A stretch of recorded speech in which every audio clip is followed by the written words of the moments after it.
আউযুবিল্লাহি মিনাশ শাইতানির রাজিম বিসমিল্লাহির রহমানির রহিম আল্লাহু আকবার আল্লাহু আকবার। আপনার কাছে আমি ইসলামকে সত্যকে প্রকাশ্য দিয়ে তাই সত্য ইসলাম। এই সত্য ইসলাম যে পেতে চান আমার কথাই মধ্যে শুনবে, কেউ মন খারাপ করবে না, কোনো ব্যক্তি মন খারাপ করবে না। আমি যে কথাগুলো বলবো কথা কোনো মন খারাপ করবে না। অনুরোধ ভিডিওটা শেয়ার করবে, ভিডিওটা শেয়ার করবে। কেন শেয়ার করবে? এটা হচ্ছে আমি কথা একটা কথা মনে রাখবে। দেশের মধ্যে যে পর্দা চলে গেছে, আমি সামান্য একটা জিনিস দেখাচ্ছি, সামান্য একটা এই যে দৃশ্যটা দেখে কিছু জানি না, শুনতেও পাননি এখানে মৃত্যু ঘটনা। আমি এগুলির কিছু জানি না। আমি এখানকার না, কিছু দেখি নাই। আমি থাকি এই জায়গায়, কাজ করি। আমি আইসি কাল ছিলাম না তো, আমি আজকে আইসি মার্কেট, আমি ছিলাম না। সোহাগকে কি চিনেন না আপনি? না, আপনার তো পাশেরই দোকান। পাশের দোকান আমার নতুন। আমার পিছনে যে দোকানটি দেখছেন এটি মৃত সোহাগের দোকান। এই দোকানটি তার মৃত্যুর পর থেকে এখন পর্যন্ত বন্ধ রয়েছে এবং পুরো এলাকা জুড়ে এখন পর্যন্ত যে আতঙ্ক, সেই আতঙ্কের ছাপ কিন্তু এখনো রয়েছে এবং মানুষজন কিন্তু এখন পর্যন্ত আসলে ভয়ে কেউ কথা বলতে চাচ্ছেন না। পুরো এলাকা জুড়ে আসলে উৎসুক জনতা, তারা কিন্তু আসলে ভিড় করছেন। একটু আপনার সাথে কথা বলতে চাই, আসলে কি দেখেছিলেন সেদিন যে মৃত্যুর ঘটনাটি ঘটেছে? আমি এখানকার না, আমি সিএনজি চালাই। কি শুনতে পেয়েছেন এখানে যে মৃত্যুর ঘটনাটি ঘটেছে? আমি এখানকার না, আমি এগুলির কিছু জানি। কি শুনতে পেয়েছেন বা দেখতে পেয়েছেন? কিছু দেখি নাই। আমি থাকি এই জায়গায়, কাজ করি। আমি আইসি কালকে। আর ওই মৃত্যুর ঘটনা কোনোভাবেই শুনেননি? মোবাইলে দেখছি আর কি। মোবাইলে দেখছি তাকে ইট দিয়ে হত্যা করা হয়েছে, প্যাডে লাফালাফি হয়েছে, মারার পরও তাকে মারছে। অনেক কঠিনভাবে হত্যা করা হয়েছে। লোকটা চিল্লাচিল্লি শুনছি, কিন্তু লোকটাকে কেউ বাঁচাইতে যায় না। মানে মানুষ গিট দিছে, কিন্তু কেউ বাঁচাইতে তাকে যায় না। লোকে ভিডিও করলে আরো তাকে গালাগালি করা হয়েছে। এখন যে মৃত্যুর ঘটনাটি ঘটেছে, আর কি আমি কিছু জানি না, শুনতেও পাননি এখানে মৃত্যুর ঘটনা? আচ্ছা, এখানে এই ব্যাগ চালায় থাকি আমরা। আচ্ছা, আপনি চলে যাচ্ছেন তো, একটু বলবেন আসলে এখানে যে মৃত্যুর ঘটনা ছিল? ছিলাম না তো, আমি আজকে আইসি মার্কেট, আমি ছিলাম না। সোহাগের যে প্রতিবেশী দোকানদার যারা রয়েছেন তাদের সাথে কথা বলছে। আমার যখন মারামারি লাগছে, তাকে চিনি না তো, মারামারি লাগছে, আমার দোকান বন্ধ করে চলে গেছি। পরে ভিডিওতে দেখছি একে মেরে ফেলেছে। আসলে এই সোহাগকে কি চিনেন না আপনি? আপনার তো পাশেরই দোকান। পাশের দোকান আমার নতুন নতুন, আমরা চাকরি লাগছে। মানে এই এলাকাতে এখন যারা আছে দোকানদার, তারা কি সবাই নতুন? ঠিক আছে, মানে এরা তো আমরা চিনি না, বুঝলেন নাই? কেউ বলছে যে আমরা সেদিন দোকানে আসিনি, আবার কেউ বলছেন যে আমরা এই এলাকার বাসিন্দা নই। এরকম ঘটনা কিন্তু আসলে এই যে এলাকা, সেই এলাকার মানুষজনের মধ্যে এখন আসলে তাদের মধ্যে আতঙ্কের যে ছাপ, সেটি কিন্তু। কি বুঝলেন? হ্যাঁ, কি বুঝলেন? কোন এই কজাকে এক পাথর দিয়ে একটা মানুষ মারা ফেলে দিল, সাক্ষী দেবে গেছে, কেউ সাক্ষী দিচ্ছে না। এদের মাথা খারাপ হয়ে গেছে। সাক্ষী কে দেবে কোন? তো বলুন তো, সাক্ষীরা কে দেবে? কি জন্য সাক্ষী দেবে?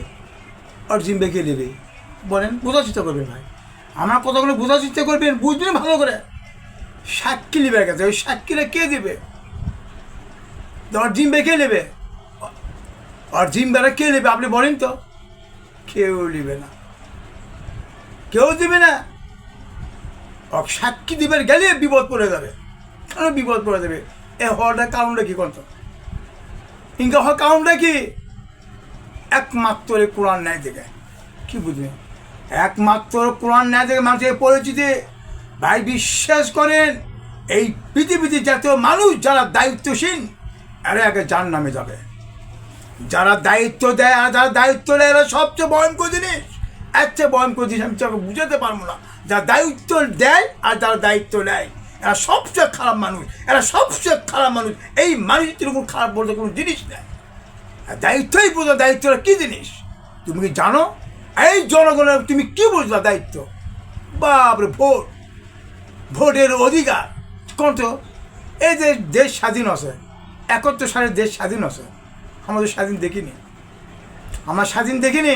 এই 71 পরে যখন দেশ স্বাধীন করে, খালি খুন, খালি খুন, খালি মালিক খুন, মালিক খুন, চাঁদাবাজি, সন্ত্রাস, চাকরি, বাড়ি গাড়ি, কী অবস্থা।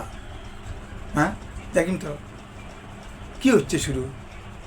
কোনো দল কয়, কেউ আওয়ামী লীগ করে, কেউ বিএনপি করে, কেউ জাতীয় দল করে, কেউ জামাত করে, কেউ শিবির করে, কেউ অনেক দল।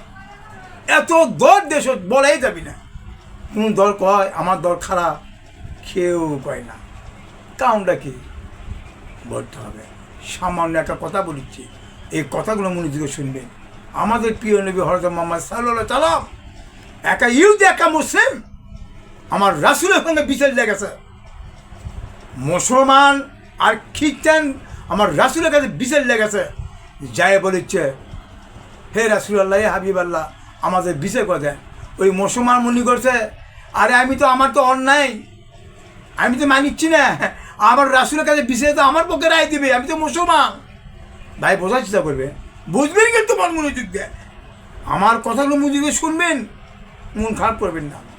আমি কোনো দলের প্রতি মন খারাপ কথা আমি বলিচ্ছি না, আমার কথাগুলো মনোযোগ শুনবেন, কথাগুলো কী বলিচ্ছি যে রাসূলের কাছে, আমার রাসূলের কাছে বিচার লেগেছে, মুসলমান মুখে আমার রাসূল তো আমার পক্ষে রায় দেবে, আমি তো মুসলিম, আমি মুসলমান। কী আছে তে রাসূলুল্লাহ আপনি বিচার করেন, কী বিচার করবো? আমার এই পানির অ্যাডটা বন্ধ করতেছে, আমি এমন করে বলছি অ্যাডটা কেন বন্ধ করে, অ্যাডটা কাটে দেন, পানি গরুক না, পানি গরুবের দিবি না। এখন রাসূলুল্লাহ আপনি যে বিচারটা করবেন সেই বিচার আমি মেনে নেবো, ঠিক আছে। আমার মোহাম্মদ সাল্লাল্লাহু আলাইহি ওয়াসাল্লাম বলছে এ আমার সাহাবী শোনো, তুমি অ্যাডটা কাটে দাও, অ্যাড বান্ধে ছেও না, অ্যাডটা কাটে দাও, পানি গরু। রাসূলের রায় দিল, খ্রিস্টানের পক্ষে রায় দিল, মুসলমানের পক্ষে রায় দিল না। কী বুঝলেন? কি বুঝলেন? আমি কী বুঝাচ্ছি চিন্তা করে দেখি, একটা মুসলমানের পক্ষে আমার রাসূল রায় দিল না, এর কারণটা কি? আর এক একটা দল করে বিএনপি, আওয়ামী লীগ, জাতীয় জামাত, শিবির, হিফাজত, যেই দলের লোকই হোক না কে, অন্যায় করে অন্যায়ের কথাগুলো তারা কিছুতেই বলে না। আর বলবি কীভাবে? আরে এক পরিবার যদি 3টে সন্তান হয়, কোনো মাও কয় আমার সন্তান খারাপ, কোনো বাবা কয় আমার সন্তান খারাপ, কেউ কয় না। কারণটা কি? অজ সন্তান খুনি আসামি, বা মা কখন কোন আমার খুনি আসামি, কেউ কয়? কেউ কয় না। উনকে দলের মতো হয়ে গেছে। তাই এই যে 16 বছর যে দেশ চলালো হাসিনা, এত অন্যায় করলো, এত জ্বালাতলা করলো, এত চাঁদাবাজি সন্তান, যা বলাই যাবি না। আওয়ামী লীগের যারা দল করে তাকে বলিছে আমাদের নেত্রী অন্যায় করতেছে, এমপি, মন্ত্রী, নেতা বলিছে, বলেন কোনো ব্যক্তি বলিছে? কেউ বলেনি। এবার দাবি করে মুসলমান দাবি করে, উনকে বিএনপি করতেছে। 11 মাস 1 বছর ধরে হচ্ছে ভাই, বিশ্বাস থাকে আমার সঙ্গে প্রতিদিনই কেতা হয়। আরে এত চাঁদাবাজি অন্যায়, মানুষ খুন করতেছে, তাও কয় কিনা আরে বিএনপি করছে না। কে করতেছে আর খুন? হ্যাঁ, খুনটা কে করতেছে? কি শুরু করে চিন্তা করবে? হ্যাঁ, এলাজি চাকু বের করে, চিন্তা করে কার? হ্যাঁ, আজ 15, 16, 17 বছর বয়সে যে লেভেলেরা কথায় বলাই যায় না, চাকু বের করে। সাক্ষী দিবে কীভাবে যাবে? কত সাক্ষীরে কীভাবে দেওয়া যাবে? আজ মানুষ খুন হলে জামিন দিয়ে বের হচ্ছে, এই কি আল্লাহ কোরআন আইন? বিএনপির ক্ষমতা নেই, জামাতের ক্ষমতা নেই, শিবিরের ক্ষমতা নেই, হিফাজতের ক্ষমতা নেই, কোনো ব্যক্তির ক্ষমতা নেই যে আল্লাহ কোরআন আইন না দেখবে। এই কোরআন মানুষের সমাধান করে দেয়, এই কোরআন মানুষের নিরাপত্তা করে দেয়, এই কোরআন মানুষের অধিকার দেয়। মানুষ যখন অধিকার পাওয়ার পরেও যদি মানুষ খুন করে, তাকেও খুন করতে হবে, ইসলাম তাই বলছে। মানুষ সমাধান দেওয়ার পরেও যদি চুরি করে, তার হাত কেটে বানিয়ে দেবে, কোরআন বলিচ্ছে। নারীদেরও স্বাধীন দেওয়ার পরেও যদি নারীরা ঘৃণারত হয়, তা ইটপাতে তাকে মায়ের ফেলে দিতে হবে, আল্লাহর কোরআন বলিচ্ছে। যেই ব্যক্তি মানুষের অন্যায় জুলুম অত্যাচার করবে, তার বেঁচে থাকা অধিকার আমার আল্লাহ কোরআনে দেয়নি। একে বলা ইসলাম। আর তোমরা মানুষের তৈরি আইনে তোমরা দেশ চালাচ্ছ, আর কত মানুষ খুন হচ্ছে কেন? আর মানুষ তো খুন হবি, কীভাবে মানুষ সাক্ষী দিবে যাবি? কত উনি কে সাক্ষী দিবে যাচ্ছে, সাক্ষী নিবে যাচ্ছে, কে সাক্ষী দিবি? তুই বিপদে বলবি, কত তুই তো বাইরে আসবি, কয় মাস থাকবি জেলে? কয় মাস? 3 মাস, 4 মাস, 6 মাস, 1 বছর, 2 বছর জামিন নিয়ে বাইরে আসবি, আর দিন বেঁকে নিবি। কত বেদব, এই মাথা খারাপ হয়ে গেছে, এই শিক্ষা দিয়ে মাথা খারাপ হয়ে গেছে। আমি এখনো সাবধান করে দিচ্ছি, সাবধান হয়ে যান। আল্লাহ যদি ভয় করে কোরআনে আইন নিয়ে আসেন, কোরআনে আইন নিয়ে আসেন, খবরদার। আমার আল্লাহ বলছে মাউলিকিমিদ্দিন, সূরা ফাতিহা 3 নম্বর আয়াতের মধ্যে বলছে আমার আল্লাহ মাউলিকিমিদ্দিন, একমাত্র দিনের বিচার মালিক আমি দিনের বিচার মালিক। আমার বিচার যে ব্যক্তি মানবে চলবে, তাই আমার সঙ্গে শিরক করলো। কথা বুঝে না? সূরা ফাতিহা 3 নম্বর আয়াত কে করছে? আল্লাহ করছে। মাউলিকিমিদ্দিন, একমাত্র দিনের বিচার মালিক আমি। আর তোমরা কার বিচার করছিস? কেন তোমার দায়িত্ব নিলা? আর দায়িত্ব জনগণ কীভাবে দিল? জনগণকে বোঝা। অত জায়গায় জায়গায় মসজিদ, এই জায়গায় মাদ্রাসা ছাইয়ে গেছে, এত শিক্ষা দীক্ষা হয়ে গেছে। তাই তো আমার প্রিয় নবী হযরত মুহাম্মদ সাল্লাল্লাহু আলাইহি ওয়াসাল্লাম বলছে, আমার সাহাবী শোনো, এমনও দিন সময় আসবে জায়গায় জায়গায় মুসলিম দাবি করবে, এরা মুসলমান সাজবে, মুসলমান হতে পারবি না। এরা মুসলমান সাহিত্য, এরা মুসলমান হতে পারবি না। আমার মুসলিম মধ্যে 73 হবে, কয় দল হবে? 73টা। ভাই বোঝার চেষ্টা করবে, আমার রাজ্য কিন্তু হিন্দু কথা কয়নি, খ্রিস্টান কথা কয়নি, হিন্দু কথা করে। আমার মুসলিম মধ্যে 73 দল হবে, এরা সব যাবে তার নামে। সাহাবিকের মাথা প্রশ্ন হয়ে গেল, এই রাসূল আপনি বলকে আপনি মুসলিম দল মানে জাহান্নামে যাবে? হ্যাঁ, মুসলিম দল জাহান্নামে যাবে। এরা মুসলমান সাহিত্য, এরা মুসলমান হতে পারবি না। বাচ্চা পাইনি দেখেছি। হ্যাঁ, এরা কি শুরু হয়ে গেছে দেশের মধ্যে? কয় দিকের দুনিয়া, দুই দিকের দুনিয়া। আমার আল্লাহ বলে, আমার বান্দা আমি তোমাকে এই দুনিয়াকে পরে গেলে সুন্দর জীবন চলে গেছে, এটা কি তোমরা জানো? জানো পরে গেলে সুন্দর একটা জীবন আছে? কেউ বিশ্বাস করে না, কেউ বিশ্বাস করে না, কেউ করে না। ভাই বিশ্বাস থাকে, এখনো সময় আছে। দায়িত্ব খুব ভয়ঙ্কর জিনিস। দায়িত্ব কার দিচ্ছেন? কার দিচ্ছেন? তারেক যে বিএনপি। আরে বিএনপি আমার যে 2বার দেশ চলো, খাওয়া গেছে। খুন হয়নি, মানুষ খুন হয়নি, চাঁদাবাজি হয়নি, সন্ত্রাস হয়নি, দুর্নীতি করেনি। আওয়ামী লীগ তার আগে দেশ চলাছে, সন্ত্রাস দুর্নীতি হয়নি। শেখ মুজিবুর দেশ চলাছে, দুর্নীতি সন্ত্রাস হয়নি। জিয়া রহমান দেশ চলাছে, তখন কি হয়নি? আজ খাওয়া দিয়ে সেদিন বক্তব্য দিল, খাওয়া দিয়ে প্রধানমন্ত্রী খাওয়া দিয়ে কী বলিচ্ছে? হ্যাঁ, আমি একটা ভিডিও দেখলাম, খাওয়া দিয়ে বক্তব্য দিচ্ছে যে আমি যখন যে আমার কর্মীগুলো এমপি মন্ত্রী, তাকে আমি বানাম না, বানাচ্ছি এমপি মন্ত্রী নেতা বানাচ্ছি, তাদের কী ছিল? কিছু ছিল না। কী বুঝলেন বলেন? কি বুঝিনি, কি বুঝলাম? তা জানি তো এই প্রথমত তার আগতন হচ্ছে, একটা মাথা খাওয়া হয়ে গেছে। হ্যাঁ, চাঁদাবাজি আগের দিন হয়ে যাচ্ছে, শেখ মুজিব চাঁদাবাজি হয়ে যাচ্ছে। আমাদের পাকিস্তান চাঁদাবাজি শুনিনি, জানি না। কী দেশ স্বাধীন করলো? শেখ মুজিব স্বাধীন করে কী করছে? 7.5 কোটি কম্বল। আমার কম্বল কোথায়? চিন্তা করছেন মানুষ কত বড় খারাপ? হ্যাঁ, শেখ মুজিব কী বলেছে? 7.5 কোটি কম্বল, আমার কম্বল কোথায়? সব চোর। তাহলে এই চোরের দেশে কী হতে পারে? আমি করছি এখনও সময় আছে, আল্লাহর কোরআনে আইলে আসে, আর জবাব দিতে হবে। আর জনগণ আমি বলিচ্ছি, আরে জনগণ তো নোংরা হয়ে গেছে, এত নামাজই পড়ে না, এরা হারাম কাজই ত্যাগ করে না কোনো মতো। আর কি নামাজ পড়বে? সালারা কয় কি না না আমাদের ইসলাম ভোট দেওয়া যাবে না। কেন ভোট দিবি না? না না, কোরআনে এখন দরকার নাই, কোরআনে কোনো রাজনীতি নেই। কয় শুনছেন? কোরআনে কোনো রাজনীতি নেই। হ্যাঁ, আল্লাহ কি বলছে? হ্যাঁ, আল্লাহ কি বলছে? ইয়া কানা বধু, একমাত্র আমার গোলামি করতে হবে, কোনো মানুষের নয়। একমাত্র আমার ইবাদত করতে হবে, কোনো মানুষের নয়। আমার গোলাম, আমার ইবাদত করতে একমাত্র আমার। আর তোমার তারিখ দিয়ে গোলামি করতেছো মানে কেন? তারিখ দিয়ে কী দিতে হবে? এই তারিখ দিয়ে কী দিতে হবে? তারিখ দিয়ে মানুষের নিরাপত্তা দিতে পারবে? কারো ক্ষমতা নেই। কয় কি তারিখ দিয়ে আমাদের নিরাপত্তা অধিকার দিতে পারবে? এই তারিখ দিয়ে কী দিতে পারবে?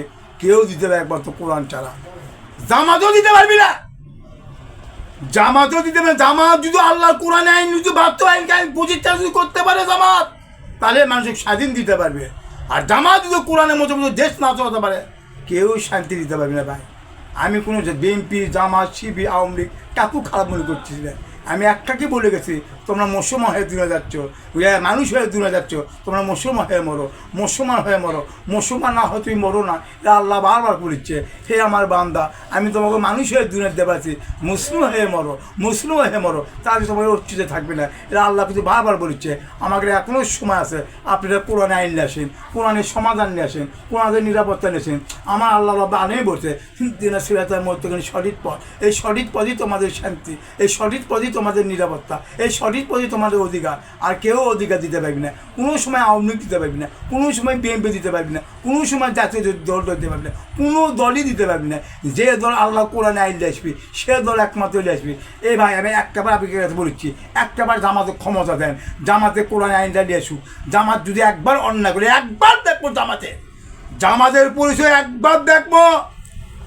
আমি সামান্য একটা কথা বলেছি ভাই, এ ভাই সামান্য কথা বলেছি, আমি এখনো মানুষকে বলি। কত 2001 সালে ভোট হলো, ভোটে কে এলো? খালেদা জিয়া এলো না? 1 সালে ভোট কে পাস করলো? খালেদা জিয়া। তখন তো জামাত, শিবির, বিএনপি একত্রে ছিল না? একত্রেই ছিল, ঠিক আছে, একত্রে ছিল। জামাত বিএনপি ভাই ভাই ছিল, ঠিক আছে। 5 বছর দেশ চলার পরে তার দেশে কী অশান্তি বাজলো? 17 দিন ভোট করলো না খালেদা জিয়া? ভোট তো দেশের মধ্যে হত্যা করতে হয়ে গেলো, কত দাঁড়াতো হয়ে গেলো। এবার আমি আগে আওয়ামী লীগ দল করতাম, যেহেতু আমার 10 ছিল, আমার আল্লাহ হিদায়ত করছে, আওয়ামী লীগ দল ত্যাগ করছি 25 সাল। 15 বছর হচ্ছে, তোর লাগতে বেটা আওয়ামী লীগ। এগুলো কথা মেলা কাহিনী আছে ভাই, এই বুঝাতে পারবো না। শোনেন, তখন 1 সালে ভোট করে 5 বছর দেশ চলালো জিয়ার খাদে দিয়ে। দেশ চলার পরে 17 ভোট করার পরে সেনাবাহিনী এত ক্ষমতা চলে গেছে, দেশ আমি কী অশান্তি। হাসিনাকে ঢুকালো, খাদে যে ঢুকালো, সব নেতা মন্ত্রীকে ঢুকালো। তার দিয়ে কী করলো, আর্মিরা মারে কুকুক মারে কী করলো, জামাতে একটা নেতা ধরছে, দেখাতে পারবেন বলেন? জামাতে হোক শিবিরে হোক, কোনো একটা টুপিয়ালে একটা ব্যক্তি ধরতে পারছে আর্মিরা? ধরছে? কাকু ধরতে পারিনি, কারণ এদের কোনো অন্যায় ছিল না। জামাতের কোনো অন্যায় ছিল না, শিবিরের কোনো অন্যায় ছিল না ভাই। আমি শিবির জামাতের পক্ষে কথা বলেছি না, আমিও এককালে জামাত শিবিরকে আমি দেখতে পারিনি। এদিকেও ভুল আছে, আমি বলেছি একেও ভুল আছে ভাই। এরা আল্লাহর ফেরে চালা, এরা শিকার করতে, আমাদেরও ভুল আছে ধর্ম কিছু আমাদের ভুল আছে। কিন্তু তারে যে কী মারলো, ননলোড চলে গেলো, এই 16-17 বছর আগে ননলোড চলে গেলো তারে যে, একবার তারে যে এখনও ননলোডে আছে। কি আর্মিরা ধরছে? বলেন তো, ধরছে? কাকু কোনো জামাত শিবির হোক, কোনো নেতা সাদি মিদু কোনো কাকু ধরতে পারেনি, কোনো প্রমাণই নাই এদিকে, ধরেনি, ধরতে পারিনি। তাই বুঝেন তো, এই জন্য একটাবার করছি, আপনি জামাতের সাথে একটাবার ভোট দেন। ভোট আমি হারাম, ভোট কিন্তু যাইস নাই। ভোট কোনো নবীর আসে কিন্তু ভোট করে আসেনি, কোনো অলি আল্লাহ অলিরা ভোট করে আসেনি। ভোট একটা জিনিস আর বোঝার চেষ্টা করবেন। ভোটের অর্থ কি? আমার মহান আল্লাহ বলে, ইনকন সদিকিন, তোমরা সদের পক্ষে থাকো। যে সদের পক্ষে, যে সৎ মানুষ যে বেশি তোমাদের পক্ষে কোরআনের পক্ষে থাকবে, তাকে তোমরা সমর্থ করো, সেই হিসেবে আপনি ভোট দিলে যাইবে ভাই। এইবার আপনি তো ভোট দিয়ে তো আল্লাহ কোরআনে আইন দিয়েছেন, তাহলে গণতন্ত্র কাটে যাবে ভাই, বিশ্বাস রাখেন। আপনার তো ভোট দিয়ে আপনি তো কোরআনে সমর্থ করতেছেন, এই ভোট দিয়ে তো আল্লাহ কোরআনে আইন চলে আসেন, তাহলে গুনাহ হবে না। আর ভোট দিয়ে যদি মানুষ চলে আইন যদি দেশ চলান, কেউ বাঁচতে পারবি না। কিসের নামাজ পড়লেন, আর কিসের হজ, আর কিসের আপনি জাকাত, কি ফায়দা করছেন? নামাজ হজ জাকাত দিয়ে আপনি জান্নাত পাবেন, রোজা দিয়ে জান্নাত পাবেন। তাই যদি হতো, তাহলে কোনো নবীর আসে যুদ্ধ করতো না। আমার নবী কতবার যুদ্ধ করছে জানেন আপনি? জানেন? নামাজ দিয়েই যদি কাম হতো, হবে না। মহান আল্লাহ বলে এলে বহু কাহিনী আছে, এলে বলছে সুমালি ভাবকে যুদ্ধ করবে না ভাই। বিশ্বাস রাখেন, আমার ভিডিওগুলো শেয়ার করবে, অনুরোধ থাকলো। এটা আর মানুষের কাছে চলে যায়, ওইটা আওয়ামী লীগ বিএনপি যে দলই করুক, আপনারা তো মানুষ, আপনার দুনিয়া কদিন বাঁচবেন, কদিন দিনে বাঁচবেন? মানুষই তো আমার আল্লাহ দুনিয়া দেব আছে, তুই মুসলমান হওয়া লাগবি না। মুসলমান একটা আকার আছে, মুসলমানে কিন্তু আকার আছে। মুসলমানের আকার অর্থ মানে আমার নবীর আদর্শ, আকার মানে আমার নবীর চরিত্র। নবীর আদর্শ, নবীর চরিত্র না মানা মতো ওই ব্যক্তি কখনো মুমিন হতে পারবে না। মুমিনের জন্য যুদ্ধ ফরজ, মুমিনের জন্য হজ ফরজ, মুমিনের জন্য যুদ্ধ ফরজ, মুমিনের জন্য নামাজ ফরজ, মুমিনের জন্য বিয়ে করা ফরজ। এটা বহু কাহিনী আছে ভাই, বিশ্বাস চলে যাবি না। কিন্তু মুমিন না হওয়ার মতো আমার আল্লাহ পুনরায় গ্রহণযোগ্য আমার আল্লাহ করবে না। কি বুঝলেন? হ্যাঁ ভাই, এখনও সময় আছে, আপনারা মুসলিম হন, মুসলমান হন। মুমিন না হয় আপনারা মরেন না, আল্লাহর কাছে হিসেব দিতে হবে, কোর্টে হিসেব দিতে হবে। লা ইলাহা ইল্লাল্লাহ মুহাম্মাদুর রাসূলুল্লাহ।